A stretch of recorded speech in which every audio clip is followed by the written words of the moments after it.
Hi everybody, it's Elizabeth from Elpis Astrology at elpisastrology.com. Thanks for joining me today. So today this video is going to be on my take for the astrology as well as all the horoscopes for the individual signs and ascendants for May 2024. Now the big star of May, as far as I can see, at least one of the bigger stars, is going to be the planet Mars. And why is that? Well, Mars is going to be in Aries all month, and in fact, into the first week of June too.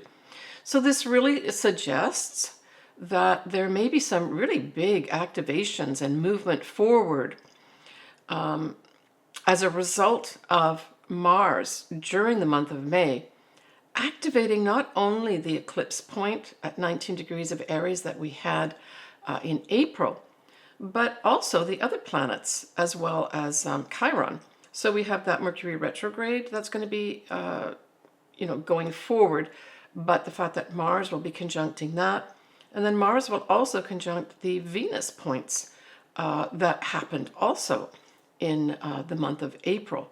So I really see this almost as a prolonging of some of the things, some of the events that happened in April may get a chance now for takeoff. I mean, I'm getting this feeling of a rocket taking off here. And so, I'm making this video actually the day before the eclipse, the total new moon eclipse at 19 Aries. So I've not seen, obviously, when I make this video, what happened that day, which will be tomorrow. So I just really see this as a big activation month. So for those folks that maybe had some things happen, but for some reason the actual action of moving forward with something was kind of held back, it wasn't clear. This could be the month with Mars activating everything that happened in Aries in April. It could be the month when things really zoom forward for sure. And I'll cover those dates that I just spoke about with regards to Mars conjuncting different things that happened in April. But the other thing is that Jupiter also is a little bit of a star, because Jupiter will ingress or go into the sign of Gemini. All right, let's start off with some of the actual transits and aspects. All right, so we have right on the 4th of May, we have Mars, right? Mars in Aries sextiling Pluto. And so this just brings drive for change. It also helps you, Mars focuses you together with this intense energy of Pluto on to examine your objectives carefully. So right off at the beginning of the month here on the 4th of May, we get that opportunity to do that, right? With that setup. Now the next day on the 5th of May, we have Mercury now going direct, conjuncting 19 degrees of Aries, which of course was the eclipse point. So this is probably a significant day for many people that really saw some change, new starts, but something was holding them back. Either they were holding back or some circumstance was holding them back, probably something to do with a communication of some sort. And for others, this could be some sort of writing project. This now has the opportunity to move forward, even though technically Mercury is not out of shadow. I'm coming up to that soon. It still conjuncts that point. So and it is direct. So I would say earmark that 5th of May. If you've been waiting for some communication, maybe an email to give you this new start, maybe that phone call, maybe just some circumstance that had to shift, that didn't shift in April. This brings in positive messages for sure for the new start.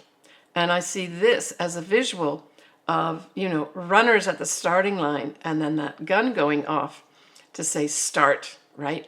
And then everyone running. It's that kind of image I'm getting here. Off to a running start, right?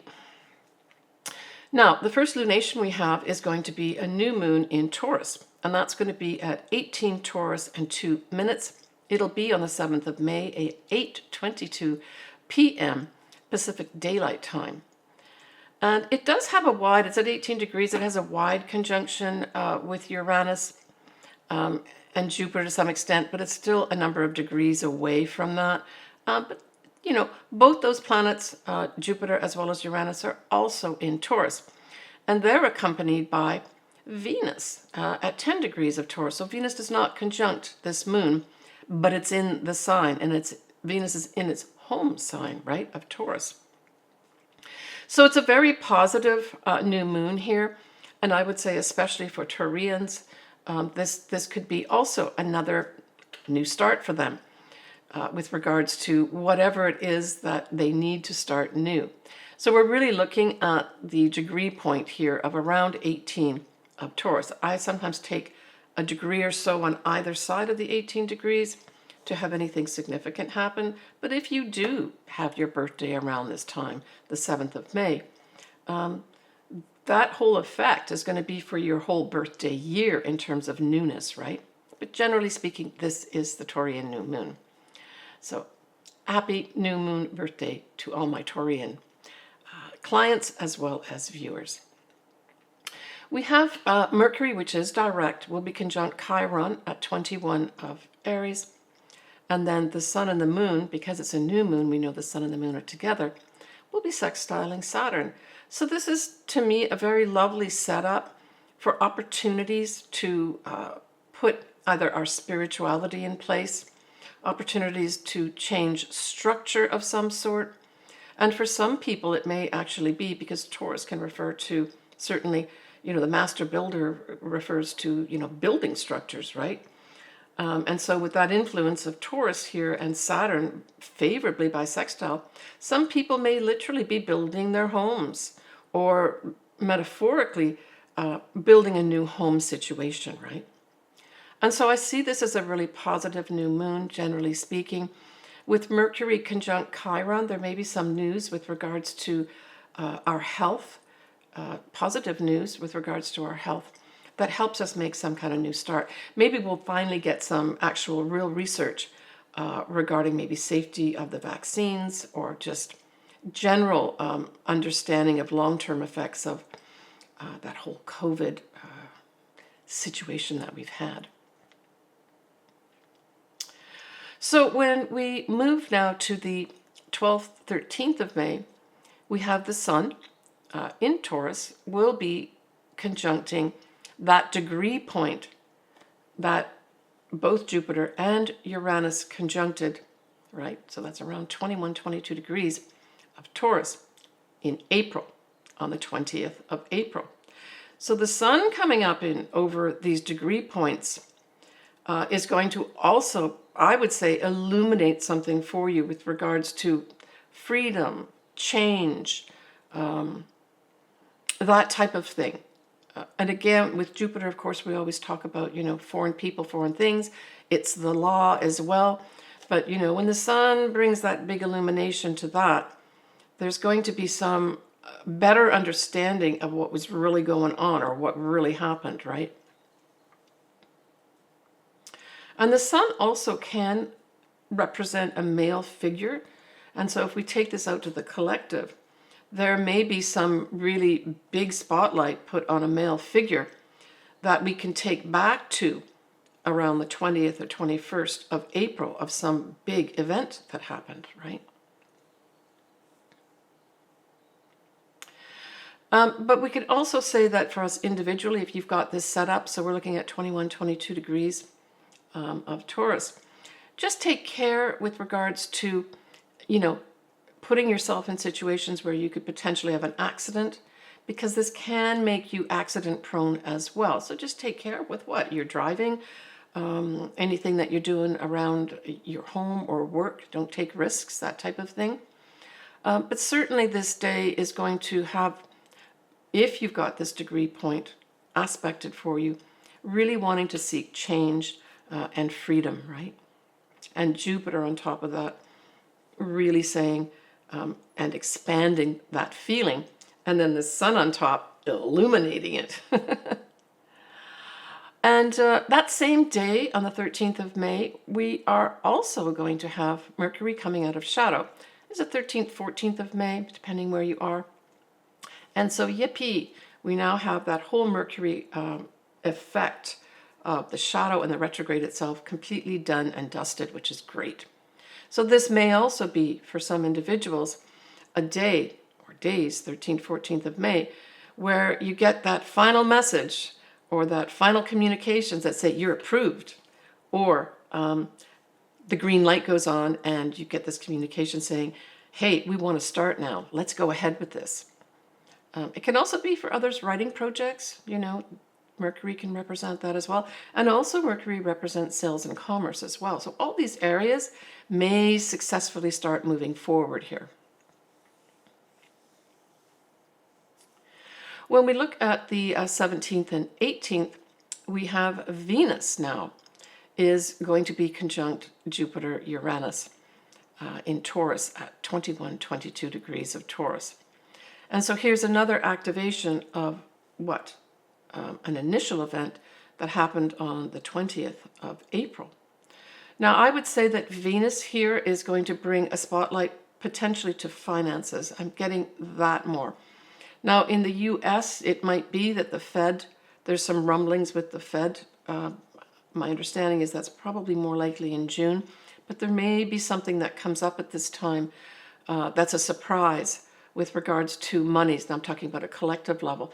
But certainly if you've got this aspecting, so 21, 22 degrees of Taurus, with Venus on top of that and Jupiter and Uranus aspected, you could get some unexpected money coming your way. I mean, Venus also can represent love. So again, individually, some folks may unexpectedly fall in love that day or days, 17th, 18th, right? When we go the next day, we're looking at the 19th of May. This may be a significant time in terms of real action. And that is because Mars will conjunct the north nodes at about 14 degrees of Aries. And certainly, our collective destiny could be activated here. Now, this can also bring up things like aggression. This is Aries we're talking about here, and Mars, of course, rules Aries, so very comfortable here and has power. So there could be some powerful thing that happens here with regards to our collective destiny path and new ways of moving forward, right? The next lunation that we have is going to be on the 23rd of May. And it's a full moon in Sagittarius. So it's a full moon at 2 Sagittarius, 55 minutes. So it's almost at 3 degrees. It does sextile Pluto within a degree or so. And that's really positive. It's at 6:54 a.m. and that's Pacific Daylight Time. So this is just a lovely setup on its own, right? That full moon sextiling Pluto in Aquarius. I really feel that there may be a real sense of hope and transformation, or more like the transformation that's happening is very hopeful and very future oriented. And again, I think there's this tie in because it's Sagittarius, and Sagittarius rules foreign people, foreign things, but also the law. It's almost like I'm getting this feeling of powerful energies coming in here to provide almost like shoring up things to some extent in a positive way. So we will have the moon sextile Pluto, but then of course, because it's a full moon, we'll have the sun trine Pluto. Now going together with this positive stuff that's happening at this full moon in Sagittarius, we also have something very interesting going on. We have Neptune at the anaretic degree of 29 Pisces, but we also have Jupiter as well as Venus at 29 degrees of Taurus. And so to me, this is like a huge culmination of energies. The anaretic degree is a critical degree in astrology. And as you know, the next thing that happens after 29 is you go into the first degree of the next sign. And so this is a real push of energies. I see this, the money markets, something big is going to be happening here with regards to our money markets for sure. Now, that moon that's in Sagittarius is in a fire sign, right? Sagittarius is a fire sign. And again, going back to April and many things that were happening in Aries, it trines, right? It trines anything in Aries. And so that moon goes on to trine everything that's in Aries as well, because, you know, that moon starts at 2 degrees. And so here's another activation of, and this I would say is very, very positive too. I mean, Jupiter as a sign is very forward thinking, future oriented, the big picture. So I really like this setup of this concentration of energy that is positively aspected, right? So let's just go over that again. Venus and Jupiter at 29 degrees of Taurus will be sextiling Neptune at 29 degrees of Taurus.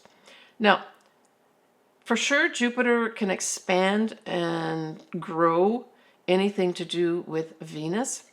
And Venus, like I said, is money markets potentially could grow here very positively.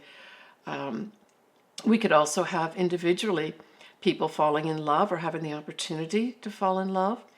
But it also can rule our values too. So for others that have this aspect, 29 degrees, your value you may attract in great value for yourself.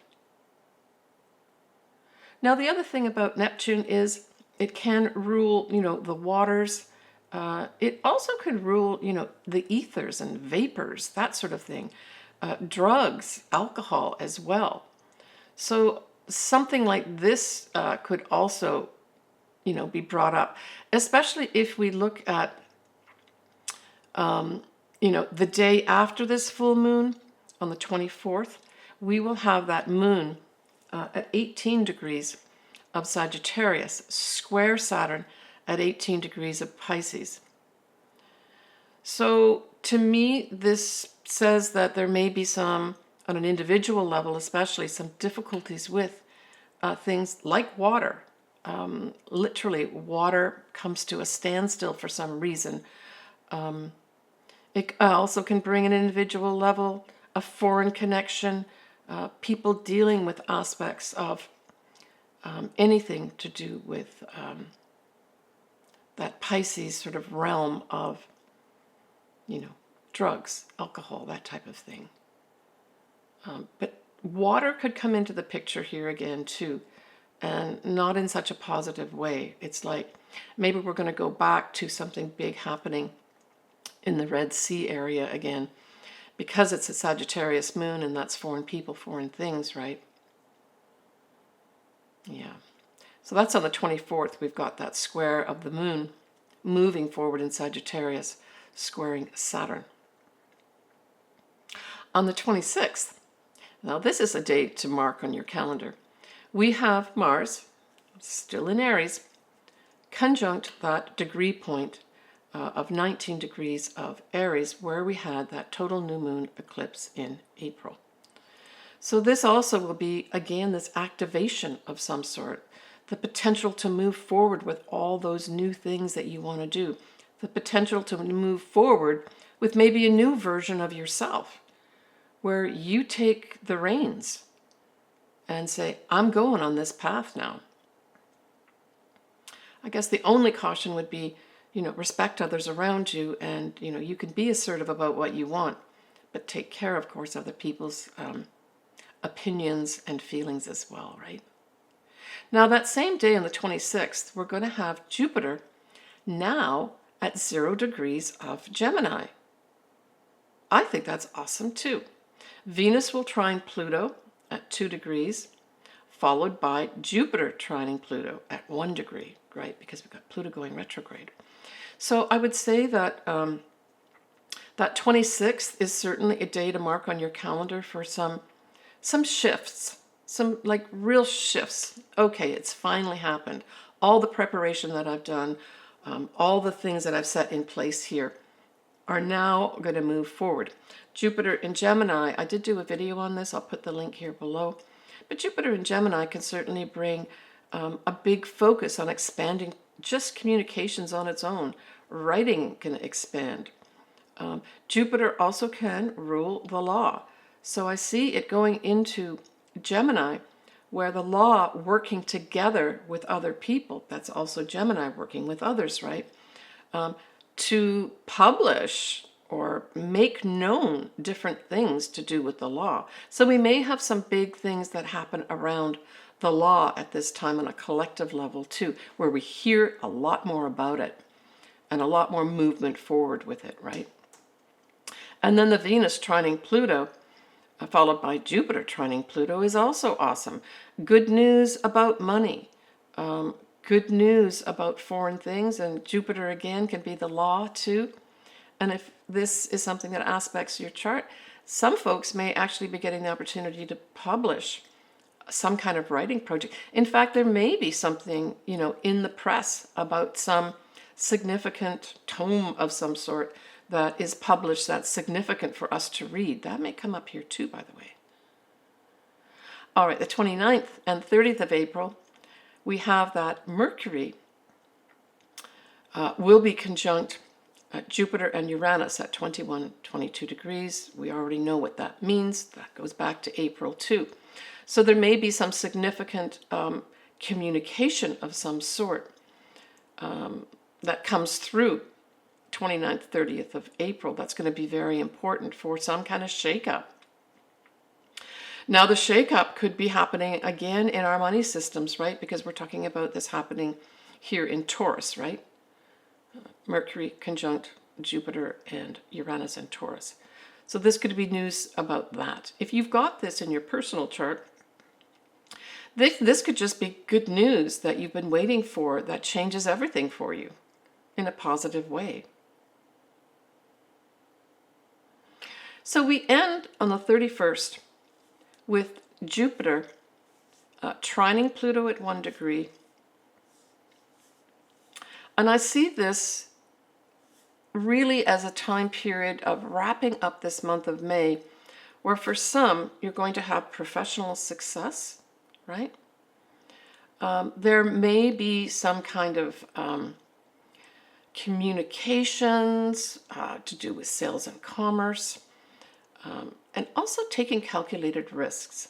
That trine that involves Gemini and Aquarius also can be some big transformation with regards to anything to do with, say, our social media. Now, it's a trine, so it's positive, so there may be some new introduction of something that helps transform the way we communicate on social media. Yeah, let me just see about that. Yeah, I mean, Jupiter on its own is anything to do with the law, publishing, higher education, travel as well. And then the trine is positive energy, generally speaking. And of course, Pluto talks about transformation. It also speaks to truth as well, powerful people. So there may be some very powerful speeches at this time too, towards the end of May, that are very transformational. And at an individual level, if you've got these degree points, we're talking about 1 degree or so of Gemini and 1 degree of Aquarius, and you have to make some kind of presentation or appeal to a number of people or a group, this could be great success for you towards the end of May. I just wanted to mention that my lovely, loyal, kind, wonderful just dog, Sasha, is no longer with us. And I just wanted to thank the people, this was a couple years ago, kindly sent money for her operation, which actually was successful a couple years ago for her many tumors. But unfortunately, those tumors came back a year ago, and so I've had this opportunity for a year to be with her, even though these now could not be operated on. And so they really were just going to continue to grow, and it was time to say goodbye to Sasha, but I just wanted to thank everybody. And you'll see a picture here of her, one of the last pictures I took of her, and I hope she's having lots of fun with the other 2 dogs that are up somewhere, barking around and running around having fun. All right. So I'm also going to cover next here sort of a peek ahead for June. and then I'll go into your individual signs and or ascendants you pick. So when we have this little June peek at the astrology, you can look forward to in June a new moon in Gemini. And of course, remember that we're also going to have Jupiter now in Gemini, right? There'll be a full moon in Capricorn at 1 degree. Mercury and Venus will actually be together at 1 degree of Cancer. So Cancer, that could be some nice stuff for you coming up. Yeah, all right. Let's stop there and let's go into the different sun signs and or ascendants. So Virgo, nicely that new moon in Taurus trines your sign because both of you are earth signs, right? Lovely. And it aspects your 9th house. So this could be some kind of new start with regards to anything to do with travel. Some folks may be tying up an advanced degree. Some folks may be tying up and having some kind of new start with regards to maybe something to do with the law, right? Maybe a new start here regarding that. But also that 9th house is meaning in life. And so for those Virgos that are operating at a fairly high level, you could have some really new opportunities come in to give you meaning in life. And as I've mentioned in other signs, that whole new moon in Taurus is very supported by other planets. So there could be some unexpected new start for you in that 9th house as well. For some folks that are aiming to get this advanced degree or qualify to be accepted in a program, you may get some unexpected good news coming your way. Still others that want to publish could unexpectedly have that publisher say, no problem, we'll help publish. Because there's so many positive, and I'm talking about now Venus as well as Jupiter, both big beneficial planets. Also in Taurus at that time of the new moon, big support here, right? And in particular, it may be because both the moon and Venus can represent females. Females may be particularly important for you to manifest this new beginning, right? That full moon in Sagittarius, it does square your sign, Virgo, and it involves the 4th house. So this just suggests that something may come up with regards to a challenge for you, or where you may have to work a bit harder with regards to what? Maybe a housing project of some sort.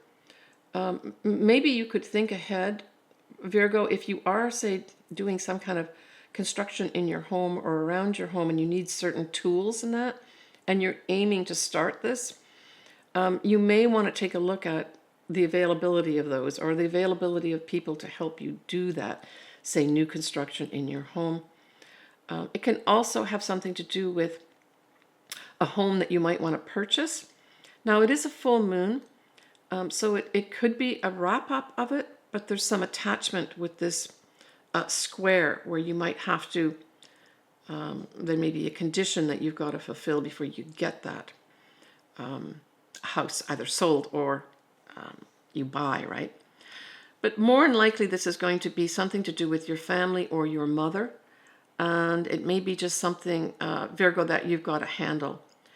And I mean, the full moon is in Sagittarius, so this could be something to do with travel, the law, publishing, higher education, that type of thing could all come into play here. Yeah. I think the devil's going to be in the details, Virgo, at that square, that moon, full moon in Sagittarius squaring your 4th house. Just check all the details. Virgo, you are always looking at details, especially details that mean something. So there may be something that you've got to go over for your family or your mother that's a challenge for you that has something to do with their home or your home or both. I would say just pay attention to the details and you should be okay.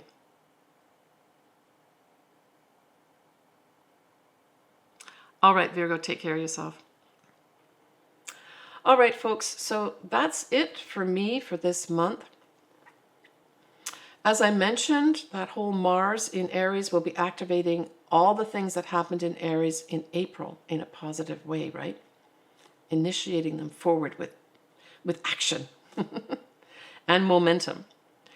So I love hearing from everybody. If you've got any comments, please put them below. I love doing charts. I love talking astrology. So for anybody that would like to have their chart done, all my contact info and how you do it is below. Just go to my services and pick out what you want. I'm wishing everybody a very happy May. It's a time, certainly in the Northern Hemisphere, where we've got all the flowers coming up, peeking through, and really bringing, I feel this month of May, I feel the word joy is a word that I think pertains to it overall. So have a joyous month. Enjoy everything happening around you. Beautiful energy in the spring energy for us here in the Northern Hemisphere. Take care of yourself, sending everyone lots of love. Bye for now. Hi everyone, it's Elizabeth here from Alpus Astrology. I'd like just to give you a little more detail about what I do with regards to the services I can offer you. Certainly I suggest that if you've not had your chart ever done, this would be a good time to do it. Contact me. All my contact details are below, and we can talk to each other back and forth and arrange something for you. So I offer different services. I offer a full astrology report for two of my services. One is where I look at both your natal chart and your progress chart in detail. I accompany that with a physical chart, as well as your charts that I'm looking at for that year. I do what's called a transit chart, which really involves your progressed chart for that year in combination with your natal chart. I give you a report for that as well. Typically, I'd be updating an existing report for you. I have a lot of clients that come back to me yearly. And then the other service that I offer is a combination of taking a quick look at the astrology. Typically would be a year or 2 year, what stands out for me, looking at that, and then adding in at the end a tarot card reading to accompany it. I record that and send that to you pre-recorded. So that's not a live session. The other two that I do are live session. And then I offer obviously custom. I do a lot of picking marriage dates, compatibility. I typically use what are called Davison charts or synastry as well, where I can combine two charts to see how do these two charts of these people work together. More often it's going to be sort of romantic relationships, but it can also be business relationships too. How well do we work together type thing by producing one chart. So I do all that. As I said, I would love to do your chart. Contact me below and we can work together to make that happen for you.